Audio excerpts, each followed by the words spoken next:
welcome to the deep dive. Our mission here, well, it's to take some really compelling research, pull out the key insights, and get you up to speed fast, often with a few surprises. Today, we're diving into a what if, a big one. What if industrial policy wasn't just for a few countries, but became like the main economic model everywhere? Exactly. We're looking at a world that could be radically different. And the basis for this, our source material, it comes from Nueconomy's research, specifically their Counterfactual series. It gives us a really unique angle on how things might have played out. Right. So our mission for you is to really explore this. What if, back in the 70s, every major economy just decided to copy Japan's industrial policy? Think about the shifts in competition, innovation, maybe even culture. And how global problems might get tackled differently, too. It's fascinating stuff. Okay, so let's set the scene. We have to start with Japan's MIT, right? Ministry of International Trade and Industry. This is the 1970s. A powerhouse, yeah. Took Japan from post-war rubble to, global leaders in steel, ships, electronics. And the legend is they picked winners with this almost uncanny precision. Well, yes and no. It's crucial to add some nuance there. MITI had huge successes, absolutely.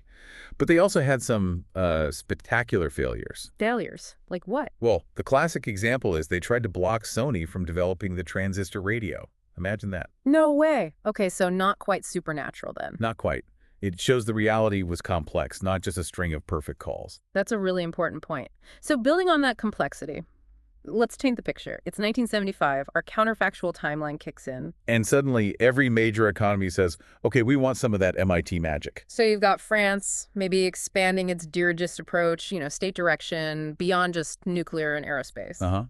Britain, perhaps, ditches monetarism and goes for ministry-guided manufacturing instead. And even the U.S. You picture this bastion of free market setting up its own MIT. Right.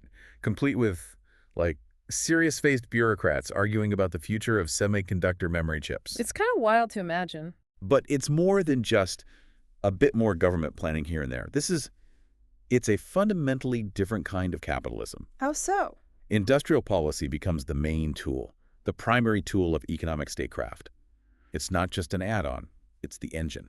Okay. So if that's the setup, what's the immediate impact? How does global competition change overnight, basically? Well, the big shift is you stop seeing companies competing directly, like Ford versus Toyota as we know it. Instead, you see nation-states competing through their chosen companies, their national champions. So imagine every country trying to build its own Samsung, its own Toyota, its own Sony. Exactly, all carefully nurtured by government ministries using, subsidies, foreign exchange controls. And that administrative guidance thing you mentioned? Precisely. Guidance that companies pretty much had to follow. Okay, so that's the vision. What about the nuts and bolts? How would these national MIDs actually work day to day? Well, the mechanics are interesting.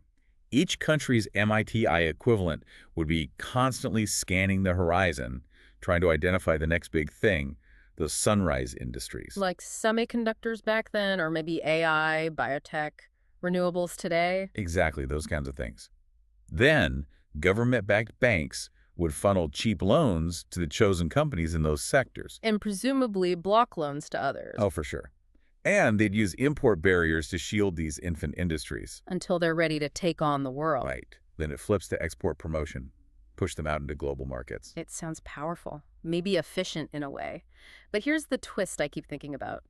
What happens when everyone does this at the same time?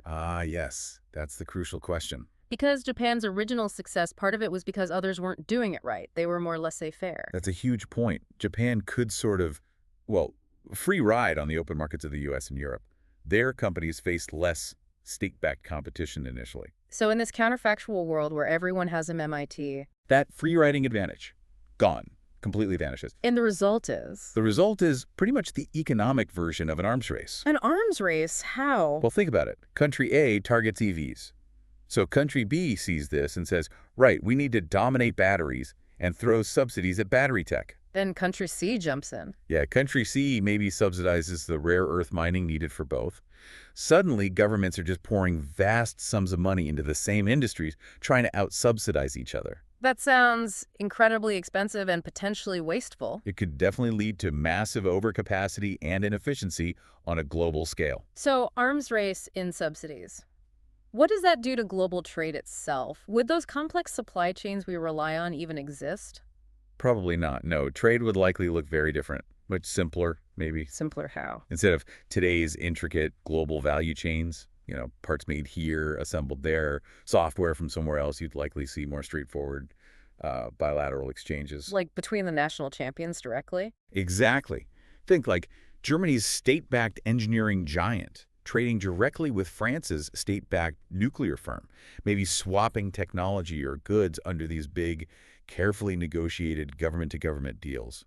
Wow. Okay, so the whole structure of global commerce changes. What about finance? If governments are directing all the capital. Yeah, finance gets turned on its head. Hmm. Stock markets, they'd probably become much less important. Secondary, really, to government decisions about where capital should go. And venture capital? Silicon By Valley? venture capital as we know it, it might never have really taken off.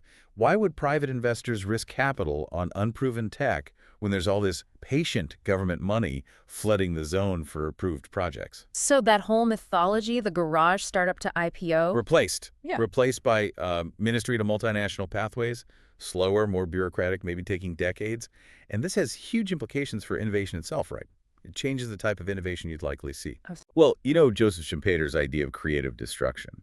New companies, new ideas, constantly disrupting and replacing the old ones. Yeah, the engine of capitalist dynamism, supposedly. Right. In this MIT world, you might see less of that chaotic disruption and more creative construction. Creative construction? Yeah, like systematic long-term development, Hmm. guided by planning, by committees, by national strategies, less reliant on flashes of inspiration from lone entrepreneurs. Which might be good for some things, maybe huge long-term projects. Potentially. But it could also stifle the really radical breakthrough ideas that planners didn't anticipate. Let's use semiconductors as an example again. Our world today, it's this incredibly complex global dance. Totally. U.S. design and venture capital, Taiwanese manufacturing prowess, Korean memory chips, Dutch machines making the chips. It's all interconnected. So in the MIT world. In the MIT world, every major country would likely be trying to build the entire semiconductor supply chain domestically. Complete sovereignty. Which sounds good on paper maybe, but...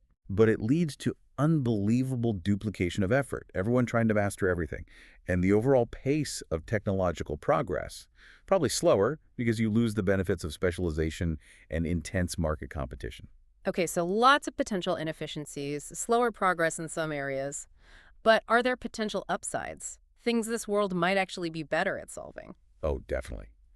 You could argue climate change might be tackled more decisively. No. Well, if governments are directing massive resources without worrying about quarterly profits or shareholder revolts, they could potentially pour money into clean energy R&D and deployment on a scale we haven't seen. And infrastructure maybe. Infrastructure too, yeah. Long-term planning could lead to more consistent, comprehensive investment in things like high-speed rail, grids, ports, stuff that often gets bogged down in short-term political cycles in our world. That makes sense.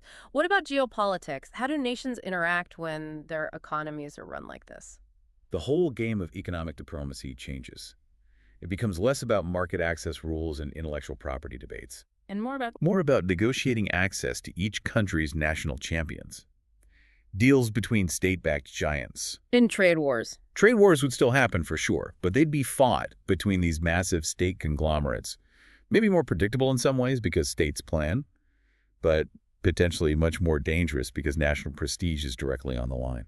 Fascinating. And culturally, how does living in a world dominated by giant state-backed companies change everyday life?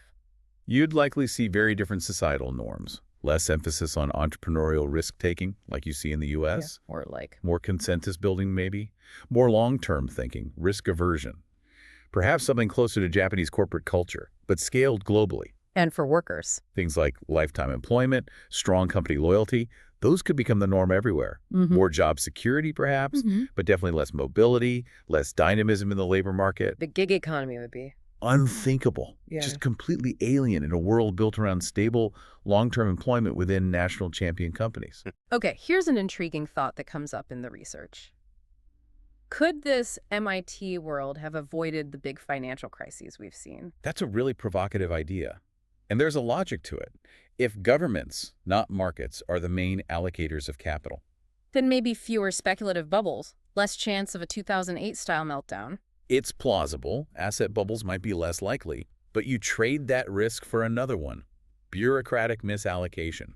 Planners getting it wrong, backing the wrong industries, creating white elephants. So it's a trade-off, essentially. Less financial instability, potentially, in exchange for maybe more industrial inefficiency. It seems like a reasonable way to frame it, yeah. And how does technology spread in this world, if everything's siloed within national champions? Tech transfer would probably be much more formal, more structured, less dynamic than today's slightly chaotic mix of licensing, open source, market competition, even espionage. You'd see more... More formal government-to-government agreements. We'll share our battery tech if you share your AI algorithms. Yeah, that kind of thing. Could that actually speed up global development by spreading knowledge? It might, in some ways, making technology available more systematically. But again, you potentially lose the intense competitive pressure that often drives the next big breakthrough. It's interesting, we can see hints of this even in our own world. Look at the European Union sometimes. How so? Well, projects like Airbus or the European Space Agency, those are essentially governments coordinating industrial policy to compete globally, right? Against Boeing, against NASA, or SpaceX. That's a fair point. Yeah. It shows that state coordination can create globally competitive giants. Right. Now imagine scaling that idea up to cover almost every major industry in every major country. It gives you a feel for it. But there's a really fascinating irony embedded in this whole counterfactual. What's that? This world we've imagined, this world of universal industrial policy, it might have actually prevented the very conditions that led Japan to create MIT in the first place. Oh. Japan's push for MIT came out of devastation, right? Wartime destruction, post-war economic chaos, this feeling of vulnerability. Okay. But if every country had been pursuing systematic industrial development all along, maybe no single nation would have faced that kind of existential economic crisis that forces such radical policy innovation. The trigger might never have existed. Wow. That's a mind bender. The policy might erase its own origin story. Exactly. It's a neat twist in the thought experiment. So let's bring this right up to today, because, it feels like we're seeing a resurgence of this kind of thinking, doesn't it? Absolutely. There's this renewed enthusiasm for industrial policy globally that we haven't seen in decades. You look at the U.S. with the CHPS Act, the Inflation Reduction Act. You look at China's Made in China 2025 strategy. The EU's Green Deal Industrial Plan. India's production-linked incentives. It's happening everywhere. But the key difference now, compared to Japan in the 70s, is what we discussed earlier. Everyone's doing it, all at the same time. Right, which brings us back to those core questions raised by the counterfactual, but now they're intensely relevant for our world. Exactly.